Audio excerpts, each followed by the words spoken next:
What's up, tankers? Welcome back, and today we're going to be taking a look at the WZ-111, or WZ as Wargaming North America likes to call it. This rare tank is for sale in the premium shop for the entire month of March, and more than likely you've seen hordes of rentals of these things flooding the servers. Of course, I've done it properly with 3 marks of excellence so I can bring you the most comprehensive review of this Chinese premium tank. This tank plays a little bit like the IS-3's less attractive Chinese cousin. Although I do have to say it is a pretty good looking tank with this awesome new HD model. This Chinese heavy is an aggressive in-your-face brawler with a massive 122mm gun. Speaking of which, whether or not you'll enjoy this tank hinges entirely on whether or not you can tolerate these Russian 122mm guns, which can be less than consistent, as we all know. This tank's fairly well armored despite some weak spots, pretty mobile, and is not deaf and blind like a lot of Russian heavies. It is an aggressive, dynamic, and fun tank, and is great at making credits. The good alpha, decent armor, and decent mobility means you will always be able to get to the fight on time and stick around long enough to make a pretty nice profit. However, it's not all fun and games, as we're about to find out, since this tank is not without its drawbacks. I have to say, playing this tank and in my quest to get 3 marks of excellence has been kind of a mixed bag. This tank can do very well, but at the same time it can do very poorly. Playstyles that work well on this tank include being hull down, or even just enough to hide your lower plate will make this tank pretty much impenetrable frontally, at least for standard ammo. Side scraping and also reverse side scraping is good, although the latter is a lot harder to do with this tank's pathetic 26-degree traverse speed. In order to make the gun the most effective, you need to be close, and the 50km top speed makes it easy to do this. Snipe at your own risk. However, the plunging fire effect of this shell will mean that your penetration is still pretty decent at long range, assuming you actually hit your target. If RNG smiles upon you, you can do quite well at long range, but this is not a reliable strategy. With this tank's alpha damage, you'll want to peekaboo as much as possible and not leave yourself too exposed. Unfortunately, this can be a bit hard to do since this tank is pretty sluggish in reverse. In order to be at all successful in this tank, weak spot management is paramount. Properly managing your weak spots and presenting a proper profile to the enemy can mean the difference between this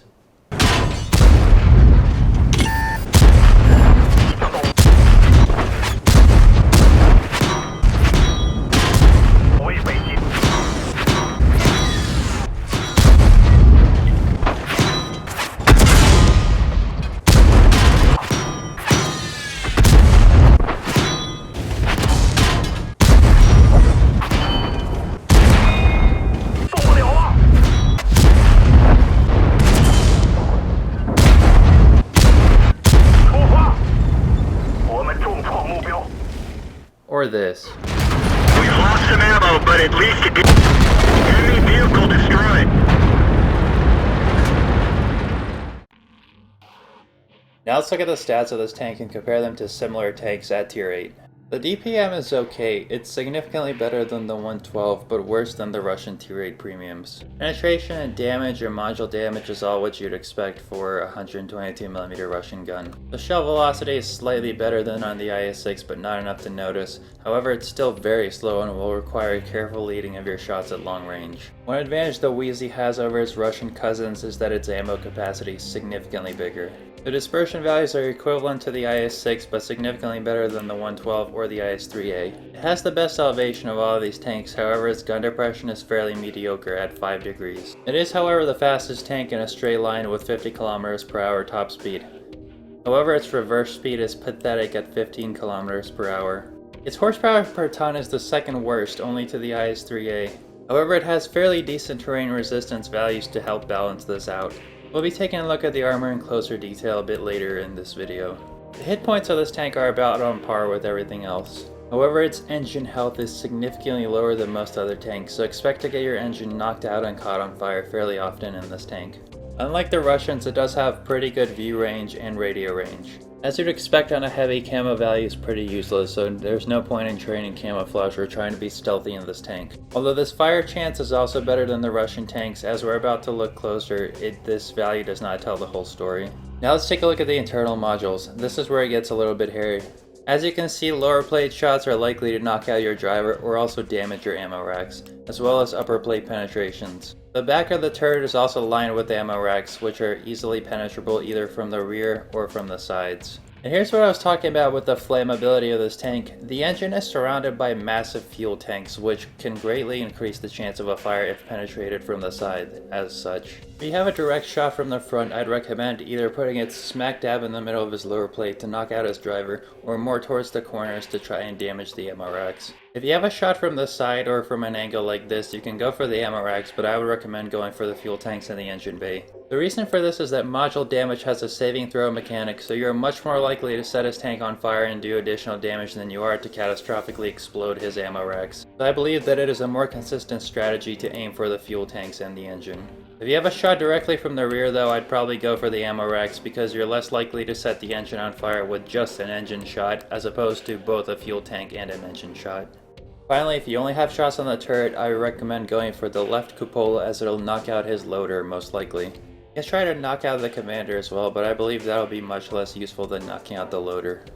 Let's take a look at the armor really quick and compare it to the 112 because I think that's this tank's biggest competitor. I've looked at different armor rendering models and it seems a little bit inconsistent in terms of what the frontal armor actually is. It's showing like 200, 212, something like that in this model on tanks.gg, which makes it seem like the 112 is actually better armored frontally, even directly forward like this. But I looked at the official World of Tanks one, and for 9.13 it's showing pretty serious thickness over at the front, something effectively like 260 to 270. Which would make it stronger than what the 112 currently is, which would kind of make sense since it is a pike nose kind of formation, although a very slight pike nose, and we'll talk about that a little bit later. In any case, from what I've noticed, this armor from the front, as long as you're not getting shot in the lower plate, is actually very thick, and even if you're over angled like this, I've shot a lot of these with heat rounds from the same tank in kind of duels, and oftentimes even when it's completely over angled like this, it'll still bounce. And these little triangular bits here, they're pretty much auto bounce angles. However, it does have this driver's hatch area, which is very unlikely to penetrate, which the 112 lacks. As you probably already know by now, the lower plate is absolutely terrible, with only 80 millimeters of armor and not at a very steep angle either. Unfortunately, the rooftop is very thin at 25 millimeters of armor, meaning most things that are fighting this tank will be able to overmatch it.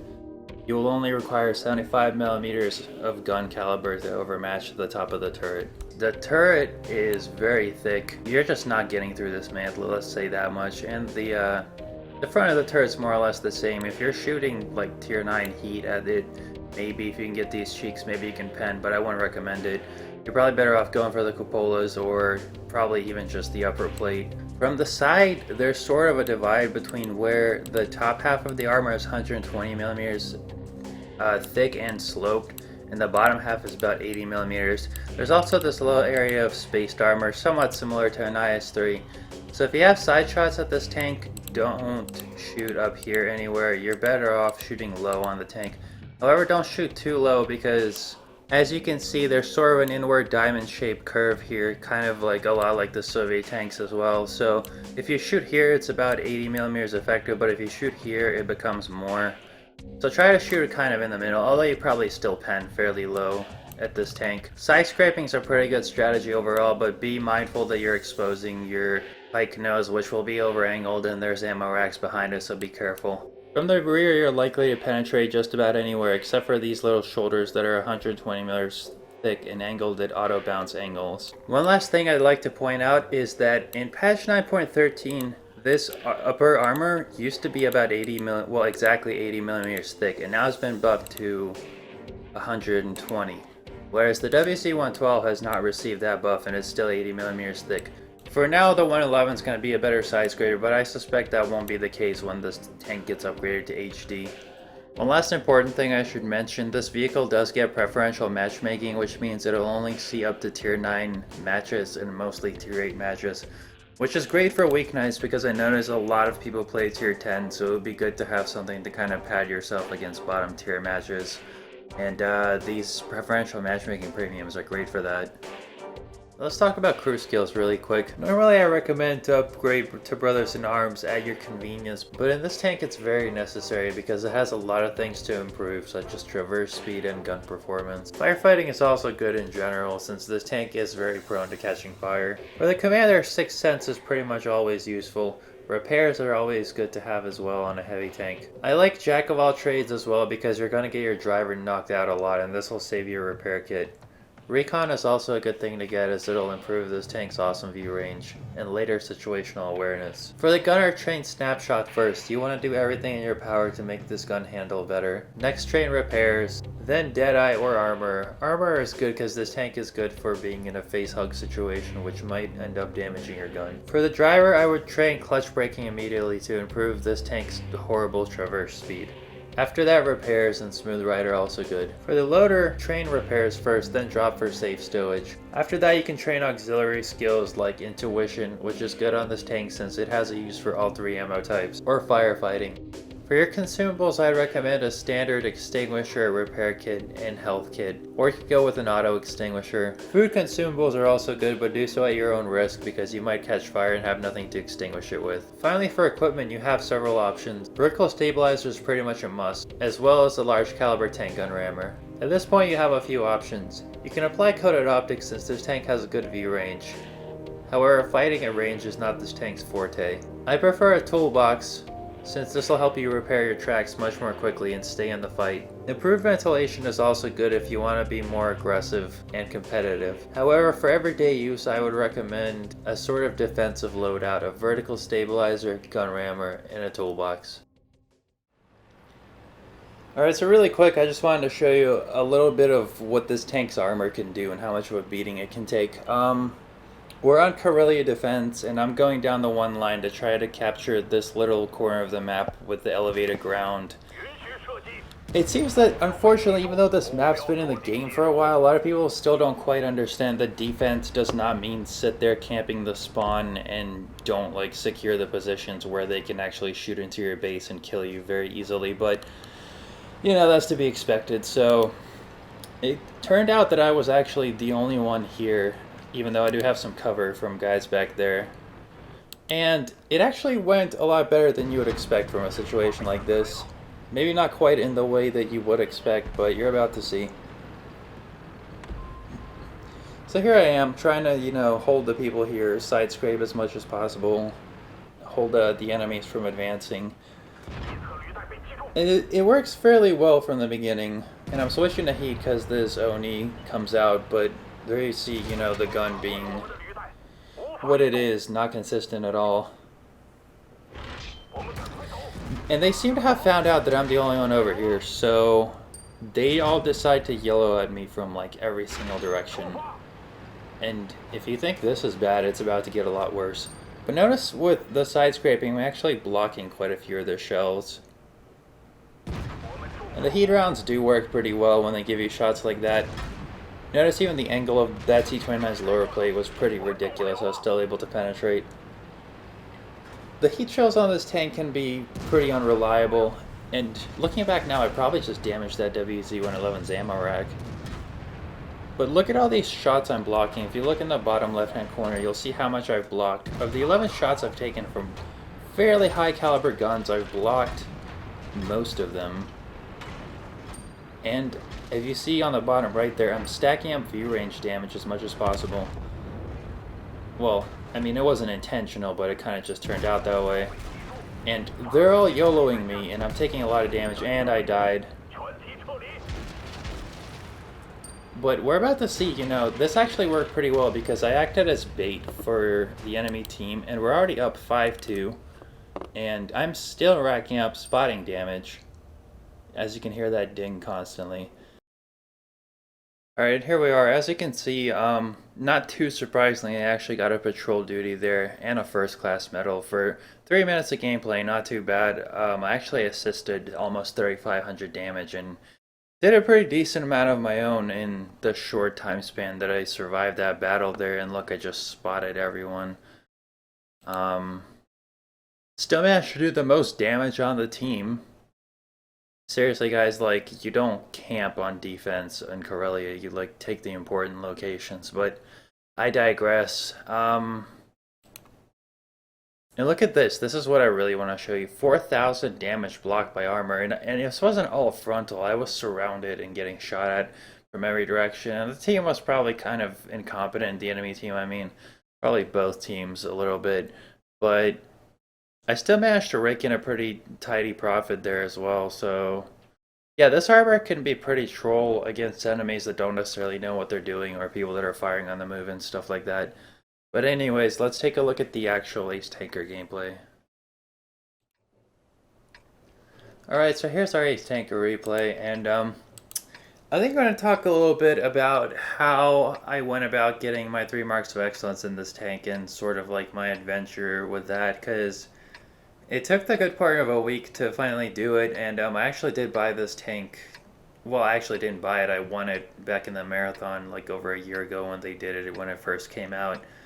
And I have something like 350 games played in it now, and like I had like 300 beforehand and almost pretty close to second mark of excellence. So obviously, you know, I kind of took a break from it. Not sure why. I had other premiums, but like obviously I enjoyed playing it because I had that many games, and that's more games than a lot of other much rarer premiums that I have in. Like for example, the BTSV. I only have like maybe 30 games in it. That tank was like, well, it came bundled with like a shit ton of gold, but I mean, it was a lot and they hardly ever sell that, so obviously I enjoy playing this tank, but getting the third mark of excellence made me almost hate this tank absolutely because it was very inconsistent. I noticed that with, you know, my score, because like when I get close to the third mark of excellence, I get pretty neurotic and I start checking it after every game.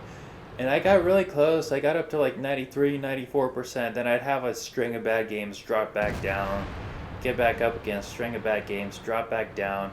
And it kind of highlighted a point to me that this tank is not the most consistent performer.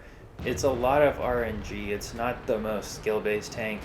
And another thing that kind of was interesting is because like I was taking note of how much damage I had to do to like make my mark of excellence percentage thing move up. And I noticed that around 2,000, 2,500 damage per game was bringing it up just a little bit, or like keeping it steady. About 2,000 would keep it steady. But I noticed that when I got like a 4,000 damage game, it would jump up almost a whole percent. So it kind of shows to me that like a whole bunch of people that are playing this tank are kind of all playing it at the same level, which is a little weird to see because usually it's like the bads play bad in it and the goods play good in it. I mean, I guess that's pretty self-explanatory, but this tank has a lot of RNG, like I said, especially with the gun, and because it uses heat ammo, and actually I tried spamming just heat at everything, and I just bounced my ally there, so the armor is good for bouncing both your friends and your allies, or both your friends and the enemy. But anyways, spamming heat didn't seem to really help that much because this gun's not really the best, and the heat pen is 250, so it's good against flat armor like E75 lower plates, like big flat weak spots like KV4s, you know, lower plates of big tanks, that kind of thing. But just as often as it'll help you in those situations, is just as likely to screw you over when you shoot the tracks of a light tank or something and it doesn't go through. So really with this tank, you kind of need to use all your different ammo types effectively in the right situation, and bring some HE along, because some targets like you're just not going to be able to do shit to them, even with your heat. So definitely do that. And but yeah, back to what I was saying. I don't believe this is a very high skill ceiling tank. Like once you know how to manage your weak spots and play aggressively and know when to push and know when to fall back and stuff like that, that's about all the skill that's involved in it. And it has kind of a glass jaw, as the title would suggest, in terms of like the modules, or the layouts, as I showed you, wasn't that great, and it's pretty easy to take ammo rack damage, injure damage, get set on fire and stuff like that. But check this out though, when you're hull down, this tank can really, like, this armor does its job. I just blocked a T-34. I blocked or bounced everything so far in this game. If you notice, like, I've been doing some pretty aggressive pushing, and this tank's conducive to that, as I mentioned, as long as you try to stay dynamic and either not give them a shot at your weak spots through movement, or just like by you know, positioning properly so they don't have a shot at all. The cupolas they're kind of a big weak spot, but you know, they're fairly well armored, and I'm just repeating stuff I already said. But this tank, it's I don't know. It's pretty fun. If you want something super competitive that you're always going to carry in, you're probably looking for the wrong thing. Um, I'd probably get the 112 in that case, to be honest, because that extra degree of gun depression and the better frontal armor is probably, or more usable. Well, it is better. I shouldn't blow smoke up your ass like it's better frontal armor, but this tank does have better DPM and top speed and dispersion, so at least there's that. But if you just want to have fun and make credits and train your Chinese crews, this is not a bad way to go. I do enjoy playing this tank. I enjoy it a lot more now that I'm not trying to work my ass off to get 3 gun marks in, and I can actually just play it mostly for fun. And see here, like, it's good in a face hug too. And this is, watch this. Ah, that was so frustrating. I just like derped that shell into the ground because my tank went over that little bit of terrain there. Hopefully 9.14, that shouldn't be a thing anymore. I have to say though, I'm really missing these 9.13 gun sounds though. Like, some of the new ones in 9.14 are good, but some of them are not quite so good. And this is where everything goes to shit, unfortunately. Like, the Zoho, when he's straight towards me, I can take him out pretty well, but then things start going pretty badly, as you're about to see.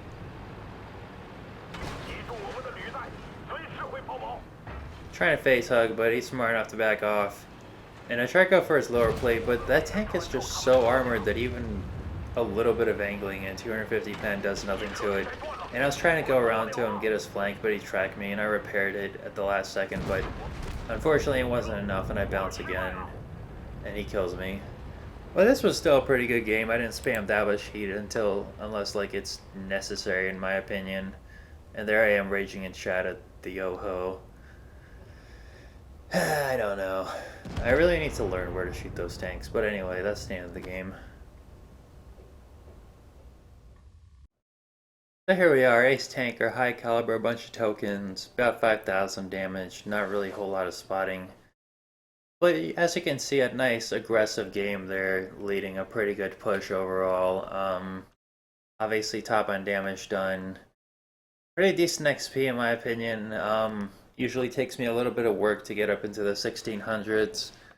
I don't know if that's relative to the tank, I think it is, but it kind of shows you that like it once you start getting up in the higher numbers, like not a lot of people get up there, which just again goes to show that this tank's pretty RNG based. And all that good fun stuff there. 2,000 damage blocked by armor. Made a pretty good amount of money, even though I fired a few heat shells overall, but this tank can make good money.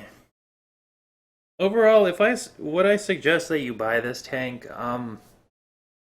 It's not bad. If you are looking for like your one sole tier 8 credit farming tank, I would not recommend this, but if you have like even a passing interest in Chinese heavies, well, the 112 is probably better, but I can't really say that for sure because I don't have it. So, but this tank has like its upsides where the 112 doesn't on certain areas. So I don't know. I've definitely enjoyed this tank. It didn't cost me anything other than my time, so I can't really say if it's like worth it to buy it per se, but I don't regret owning it or playing it. Like, it's definitely a tank that's fun for me. As long as you don't take it too seriously, you don't try to like be super competitive in it, I think you'll enjoy it as well. Anyways, thanks for watching. I hope you enjoy this review. I finally actually put up a review on time. Or in time, I should say, for people to really like, you know, it to be useful to people. Leave a comment, tell me what you think I did well, what I didn't do well. If you liked this video, I'd really appreciate it if you subscribed. And thanks for watching. Bye.